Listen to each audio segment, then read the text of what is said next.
Ladies and gentlemen, extremely happy to be here again with Gabe Smith, the CX goalkeeper. We'll have a smart discussion with Gabe. Hi, Gabe. Gregorio, thanks for having me.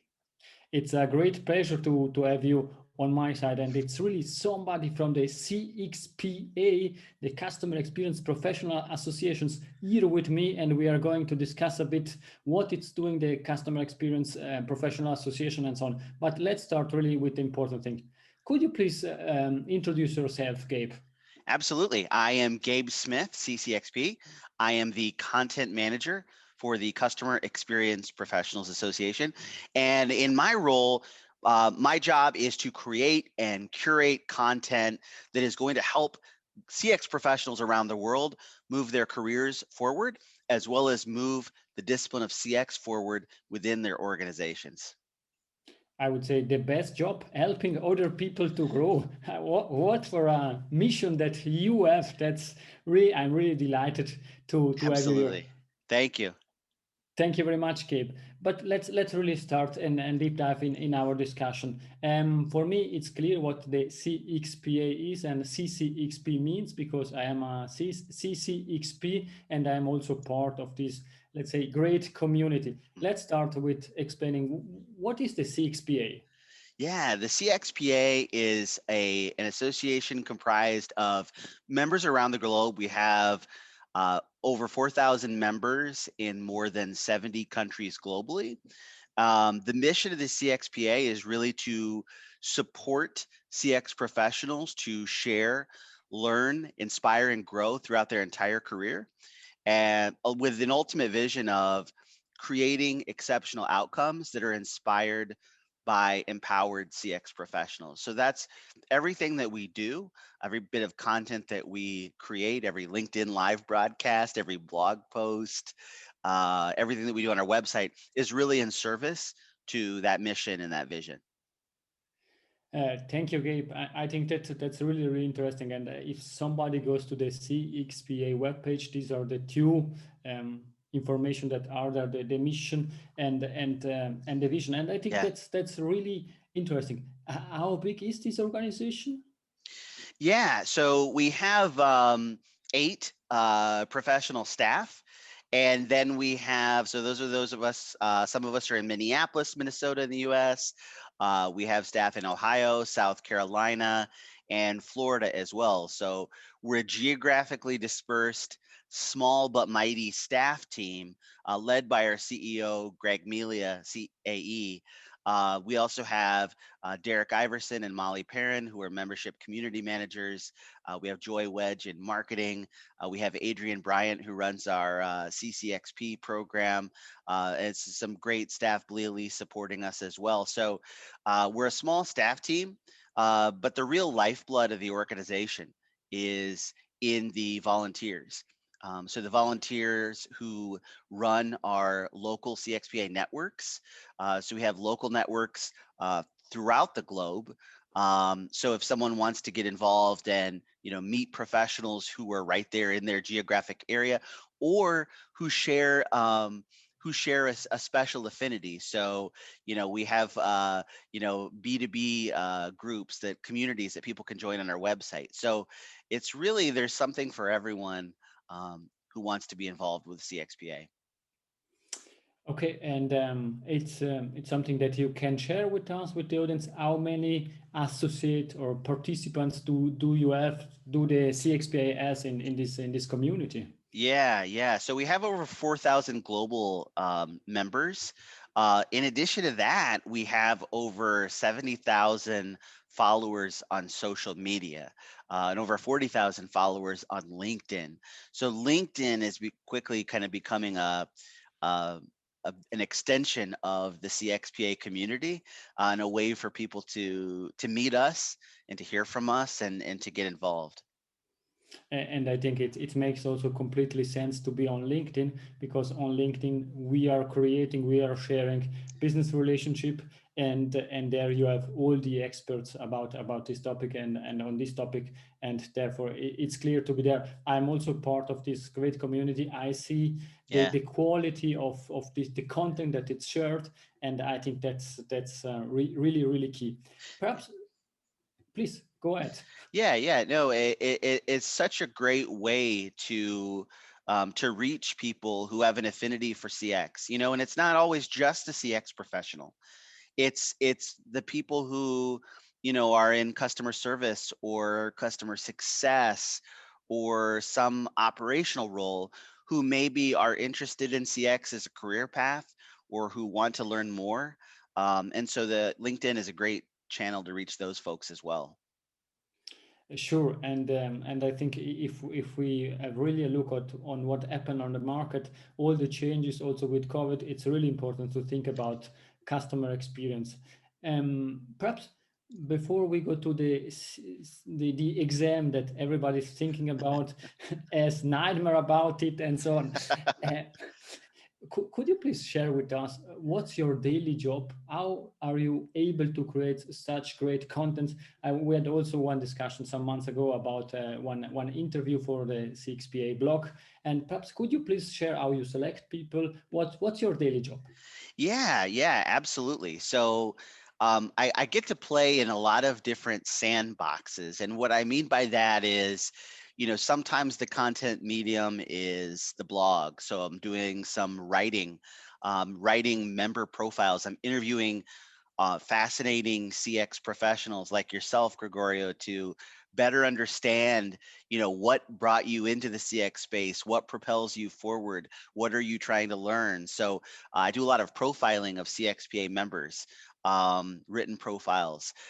Sometimes I'm doing video editing, so I'm collecting videos for our Insight Exchange video series. These are short form videos that our members submit on key CX topics, and I'm doing some editing to kind of edit those down, and a lot of planning, a lot of looking at the calendar and figuring out, what are some LinkedIn live broadcasts that we can do topically that are going to inspire folks in their roles. 2021 is CXPA's 10th anniversary year, so there's a lot of planning. We have some exciting plans for, a webinar series that is going to be kind of a celebration and a look back at the last decade of CXPA, and also a look ahead into the next decade. So, yeah, it's really a combination of strategy and execution, and I love that because I love working on strategy, but I also like getting to do the work too. Then we share the same because I like to work on strategy, but it's also nice to make, let's say, the ends dirty to create content and to share that or Yeah. to create something. Perhaps you mentioned already, but I want to quickly elaborate a bit on that. You are really spreading passion about customer experience and what you're doing. Uh, what do you like most from your job? I think what I like most about my job is that it breaks down geographic barriers, and really helps me to understand that, you know we share as CX professionals, regardless of where we are in the globe, regardless of the resources that our organization has, regardless of the level of CX maturity in the organization or in the region, we all share the same goals. And I think in a time when, so much of, our country here in the United States, as well as globally, there's so many divisions. My job is a reminder that we have so much in common, and when we are connected, we can do so much more together. So I think that's what I love so much about my job. That's what gets me excited, to get up every day and come and do this work. That's really, really nice. And I think what you said, it would be also a great tweet that would get quite a lot of likes. Yeah. Yeah, absolutely. We've got to come together, and I love getting a chance to do that. That's great. And perhaps we spoke about what you really like about your job. What it's a bit more difficult in your job? Let's phrase it like that. Yeah, it's interesting. One of the things that I do each week. So each week we put out a weekly newsletter called the CXPA Engine, content to fuel your CX success. And the newsletter is a kind of a combination of content that CXPA has created, as well as content that we've curated from a variety of sources. And that curation process really involves me sitting down and reading probably dozens of articles, 60 to 70 articles each week on CX. Um, and so, one of the things that I think can be a little bit frustrating is that CXPA has defined customer experience, and we've defined the role of a customer experience professional. You can actually go to www.whatiscx.com to see CXPA's definition of what customer experience is.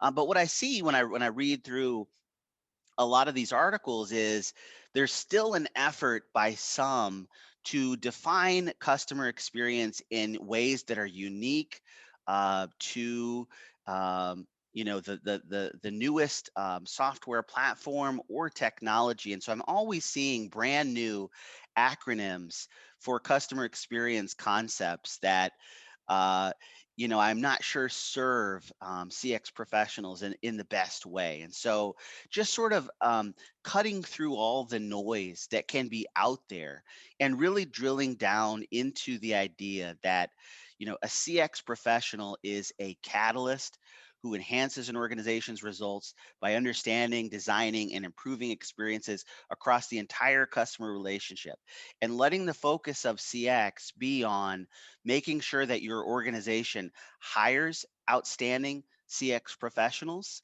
and putting less emphasis on, how exactly, what sort of definition we're going with, or what's sort of the, kind of the flavor of the week, as we would say. I think that will serve the CX community well. So that's a small point of just something that I've noticed that I think continues to be a challenge for this discipline. And I think this is really key to have such an association, such a great opportunity to have somebody looking at the content and also judging that. But Yeah. before we continue, you said you're reading 70 to 80 articles a week about customer experience. It means you are the customer experience of Wikipedia. Yeah, something like that. I like that though. Maybe I can put that into my title somehow. CX walking CX Wikipedia. I like it. Sorry, joke by side. I think you are really doing a great job, and we see also how many followers you have also on your personal LinkedIn profile, and therefore it's quite clear the value added that you are creating. Sorry for the joke, and going Yeah, back you're good. You're good. and going back to what you mentioned, and you said something like to our outstanding customer experience professionals, and this is my link to the exam, the CCXP exam, Certified Customer Experience Professional. You will elaborate a bit on that, and I think on the market there are really quite a lot of opportunities, and these are really growing and growing on a daily basis to get a certification on customer experience. You can be the customer experience super guru, you can be the customer experience god, you can be the customer experience pope. I don't know, it's a joke, I know. But basically what I really see on the market in the international, if you're saying that you're a CCXP, people understand what you did, understand what you achieved, and they understand that you are really a professional. If you say I did this and that, other accreditation, Certificates, certification, sure. and so on. Perhaps they don't understand, but they really understand. On an international, folks understand what CCXP is. I think in Europe a bit less, but it's coming. And in Switzerland, we are not so many certified customer experience professionals. I would say 10, 12. That's Hmm. my feeling. Hmm. And perhaps let's start really discussing about that. What is this exam about? Sure. Yeah, as you said, Gregorio, CCXP stands for Certified Customer Experience Professional. This is a professional certification that, to be eligible to take the CCXP exam, one has to have at least a bachelor's degree and at least 3 years of focused CX experience. If an individual does not have a bachelor's degree, they could have an associate's degree or high school diploma, along with 5 years of focused CX experience. So the exam assesses not just an individual's knowledge or an individual's ability to, sit for a brief training course and then take it. That's not what this is. This is for those professionals who've already been doing the work, and who have the knowledge, skills, and abilities to really lead or significantly contribute to the growth of an organization's CX program. Um, so again, unlike a certificate or a weekend course, this is really an independent um, exam that is based on the consensus driven CXPA competency framework. So it's based on the six competencies: CX strategy, customer centric culture, voice of the customer and customer understanding, metrics, measurement and ROI, experience design and improvement, and organizational adoption and accountability. So those who take the exam take a 100 question multiple choice test that assesses their understanding and their ability and their experience really in each of those six competency areas. So once an individual has the CCXP certification, again, unlike other programs, the journey then is just beginning. So once an individual has the credential, it's good for 2 years. And during that 2-year period, individuals must continue their education and gain at least 20 hours of continuing education that they can submit in order to be recertified at the conclusion of that 2-year period. So, this is not something that they have for life. There's ongoing requirements and education that is tied to that. And that really demonstrates to organizations that, hey, if you hire a CCXP, you're getting someone who is committed to this discipline and committed to deepening their understanding of it to help your organization. Thank you, Gabe. And I can confirm it's not a weekend course that you Right. can do during the weekend. Right. But what I really like, and I also understand, is that you need really to have these competencies, the six competencies that you mentioned, and you need to cover all of them, and not only one, being an expert in journey mapping, and then you say, I will take the exam because I will do 100% in these competencies, and all the others I will something I will Yeah. do that. But it's really important to understand everything, and it shows also the magnitude of what is really customer experience. It's not about only voice of the customer, design thinking or something like that, and this is key. And I am also preparing now for the recertification, Mm. as you mentioned, this number of hours. I am putting everything together to fill that in on the website, and I think this is the key success factor and why it's also important. It's not only about taking a big exam and learning everything by hours and then you forget everything, but Yeah. it's really something that you need to be a practitioner. Well, you're absolutely right. And I mean, if you think about something that, is awarded to you for life in customer experience, that would be outdated fairly quickly, right? Because this discipline is changing, so the pace of change is so rapid. So in order to demonstrate that you're keeping up with the latest trends in the CX space, it's really vital to have that continuing education component in place. And exactly, this is one of the big advantages of being part of this community. And the second one, it's what I'm really seeing, but I would say feeling every day, being part of such a great community. It gives you the opportunity to meet other people, to discuss Yeah. with other people, to get quite a lot of learnings. And the other people also, now speaking with you, Gabe, you are not expecting something back from me now or tomorrow. You Right. are doing because you want to share the learnings. And for example, also you can put some question on the CXPA groups discussion, and then you get massively feedback on new ideas, what you can do, how you Yeah. can solve your issue. It's really outstanding to be part of such a community. Also having for me the example is also having this webcast, this podcast with great people like you. I had the chance to speak with Nate Brown, with quite a lot of other people, and they are willing to share. And this is for me Yeah. really different. It's one of the most supportive communities that I've ever been a part of. And I say that, even as someone who is a member of CXPA prior to joining as staff, anytime there was, we're facing this challenge in my organization with VOC, and we have this problem with response rate, or, I'm having trouble getting this senior leader to buy in to CX, or we're not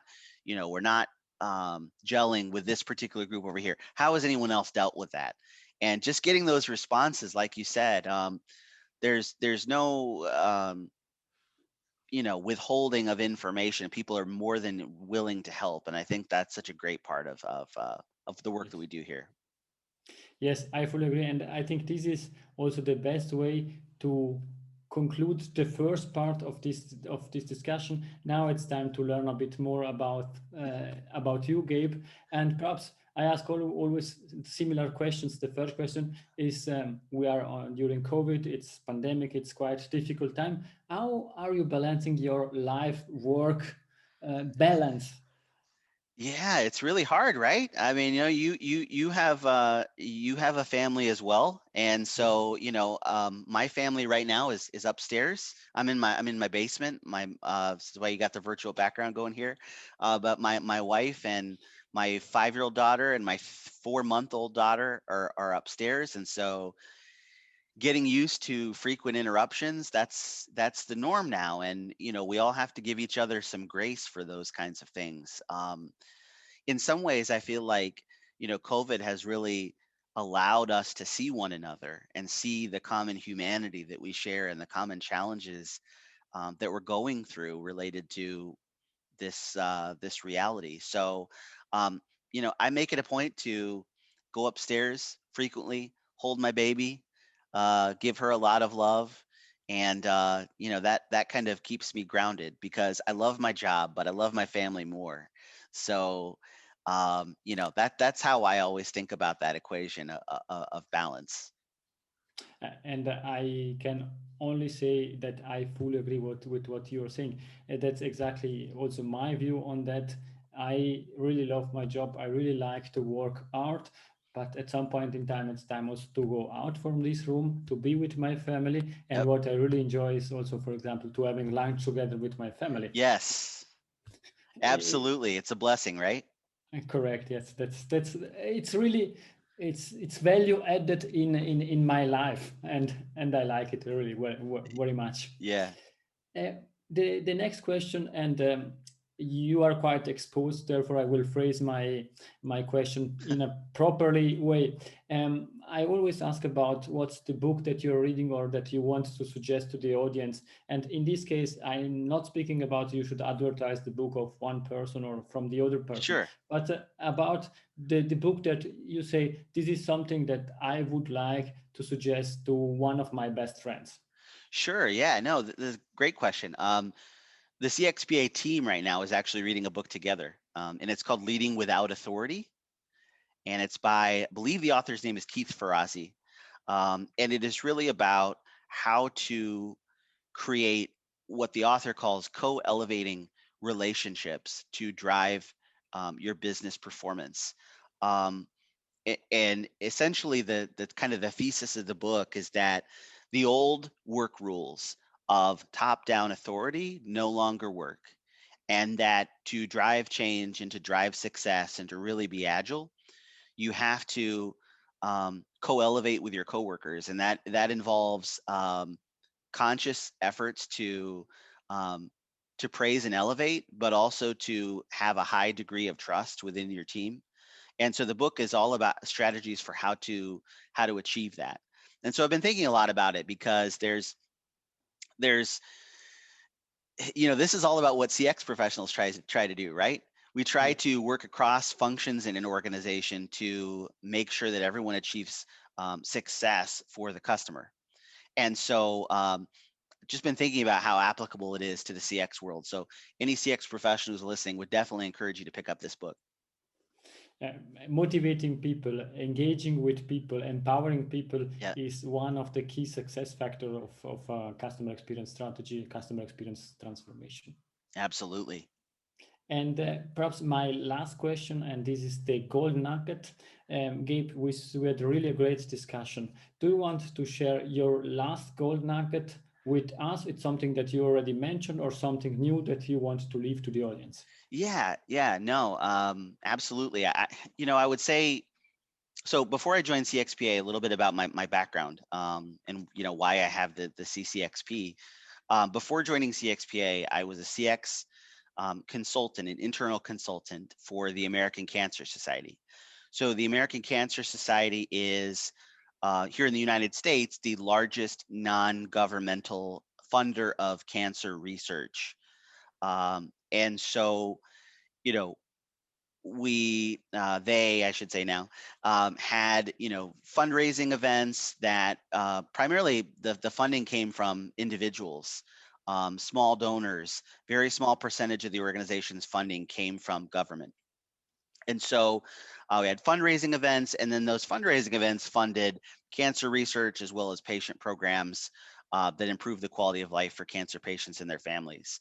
So my role was traditionally a CX role in that, we had a voice of the customer program. We had derived insights from that voice of the customer program that then were translated into projects and programs that were aimed at improving the experience at fundraising events or in patient programs, so that people were more likely to spread positive word of mouth, return to the event next year, donate more, etc. All those goals that would be the same as in a for-profit organization. So I always like to say, the reason I share all this is I always like to say, when I was talking to staff in that organization or talking about CX, I said, look, CX is a financial imperative, but for us, it's also a moral imperative, because these are customers who are going through some of the biggest challenges in their lives. So we're absolutely doing this, and we have this team because we want to make more money, but we're also doing it because it's the right thing to do. And so, I think regardless of the work that you're doing, regardless of if you're at a nonprofit like me, like I was, or you're at a bank, you do it because it's the right thing to do financially, but it's also the right thing to do morally. Great. As usual, I am not commenting your gold nugget because it's your gold nugget. The only thing that I want to say is thank you very much for your time, Gabe. It was great to have you on. Thank you, Gregorio, and thank you for all you are doing to advance the discipline of CX. You're awesome at this work, and so glad to have you among the CXPA membership.